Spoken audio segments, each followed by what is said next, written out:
मसीह यस्सु के जलाली और बाबरकत नाम में आप सबकी सलामती हो।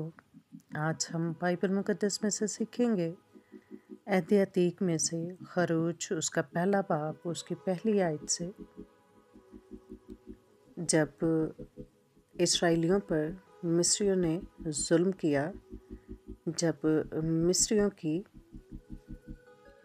औलाद बढ़ने लगी, कौम ज़्यादा कवी और ताकतवर होने लगी, तो मिस्र के बादशाह को किस तरह परेशानी का सामना करना पड़ा, सीखते हैं हम पहली आयत से।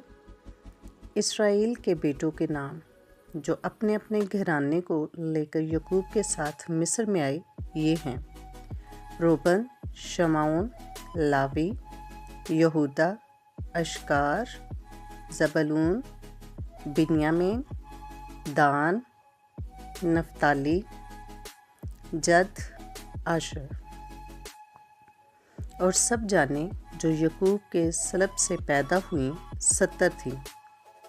और यूसुफ तो मिस्र में पहले ही से था, और यूसुफ और उसके सब भाई और उस पुश्त के सब लोग मर मिटे। और इसराइल की औलाद ब्रोमंद और कसीर अल-तादाद और फरावान और नहायत ज़ोरावर हो गई, और वो मुल्क उनसे भर गया।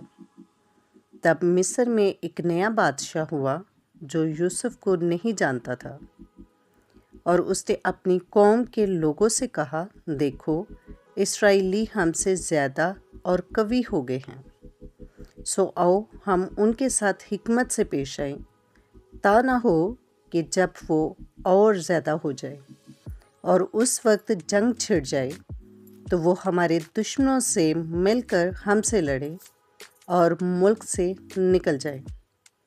इसलिए उन्होंने उन पर बगार लेने वाले मुकर्रर किए, जो उनसे सख्त काम लेकर उनको सताएं। सो उन्होंने फ़राउन के लिए ज़ख़ीरा के शहर पतूम और रमसीस बनाए, पर उन्होंने जितना उनको सताया, वो उतना ही ज़्यादा बढ़ते और फैलते गए। इसलिए वो लोग बनी इसराइल की तरफ से फ़िक्रमंद हो गए, और मिस्रियों ने बनी इसराइल पर तशद्दुद कर करके उनसे काम करवाया, और उन्होंने उनसे सख्त मेहनत से गारा और ईंटें बनवा कर और खेत में हर किस्म की खिदमत ले कर उनकी ज़िंदगी तल्ख की। उनकी सब खिदमतें जो वो उनसे कराते थे तशद्दुद की थी। तब मिस्र के बादशाह ने अब्रानी दाइयों से, जिनमें एक का नाम सफूरा और दूसरी का नाम फुआ था, बातें की और कहा कि जब अब्रानी औरतों के तुम बच्चा जनाओ और उनको पत्थर की बैठकों पर बैठी देखो, तो अगर बेटा हो तो उसे मार डालना, और अगर बेटी हो तो वो जीती रहे।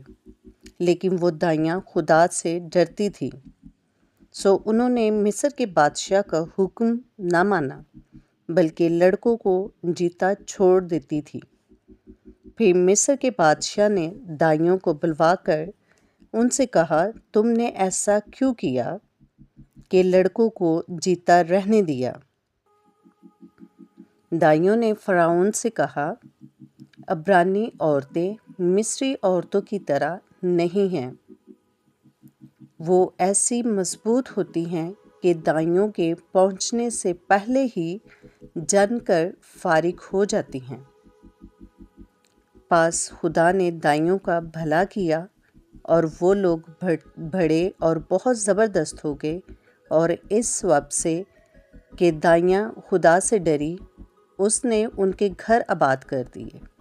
और फ़राउन ने अपनी कौम के सब लोगों को ताकीदन कहा कि उनमें जो बेटा पैदा हो तुम उसे दरिया में डाल देना, और जो बेटी हो उसे जीती छोड़ना। खुदाम के ज़िंदा पाकलाम का पढ़ा और सुना जाना हम सब के लिए बाइस बरकत हो। खुदाम का शुक्र हो। आमीन। ویڈیو اچھی لگے تو لائک کریں، کیونکہ ہم بہت محنت سے بناتے ہیں، اور اگر آپ اس کو لائک اور شیئر کرتے ہیں تو ہماری حوصلہ افزائی ہوتی ہے، اور اس سے خدا کا کلام زمین کی انتہا تک پہنچے۔ Stay tuned with us. God bless you.